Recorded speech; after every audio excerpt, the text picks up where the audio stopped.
বালুরঘাট শহরের ১৯ নম্বর ওয়ার্ডের Biswaspara Renaissance club সংলগ্ন এলাকায় এক ব্যক্তির মৃতদেহ উদ্ধারকে কেন্দ্র করে রহস্য ছড়িয়েছে। মৃতের গলার সঙ্গে একটি দড়ির গাছে বাঁধা থাকলেও সেই দড়ি এতটা নিচুতে রয়েছে যে তা দিয়ে আত্মহত্যা করা সম্ভব নয়, তাকে খুন করা হয়েছে বলে স্থানীয় বাসিন্দাদের দাবি। মৃতের নাম অশোক দাস, বয়স 52 বছর, বাড়ি বালুরঘাট শহরের বঙ্গী দাসপাড়ায়, পেশায় মাংস ব্যবসায়ী। এদিকে খবর পেয়ে ঘটনাস্থলে যায় বালুরঘাট থানার বিশাল পুলিশ বাহিনী। পরে পুলিশ গিয়ে মৃতদেহটি উদ্ধার করে তা ময়না তদন্তের জন্য বালুরঘাট জেলা হাসপাতালে পাঠায়। জানা গিয়েছে, এদিন সকালবেলায় হঠাৎ এক ব্যক্তি নর্দমার পাশে গলায় দড়ি লাগানো অবস্থায় পড়ে আছে।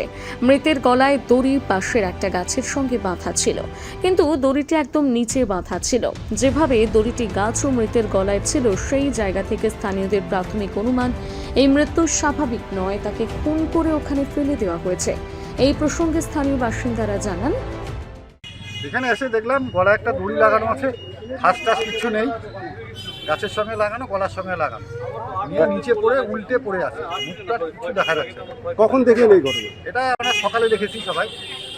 কোন এলাকায় এটা? এটা হচ্ছে বিশ্বাসপাড়া,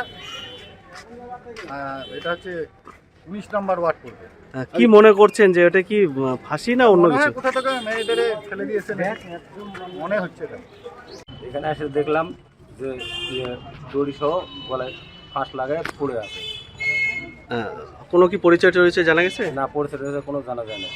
পুলিশ টুলিশ এসছে? পুলিশ এসছে। খুন না অন্য কিছু তা খতিয়ে দেখছে বালুরঘাট থানার পুলিশ।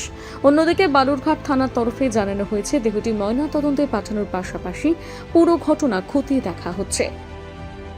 বালুরঘাট থেকে রিপন ভৌমিকের প্রতিবেদন, নিউজ টুডে।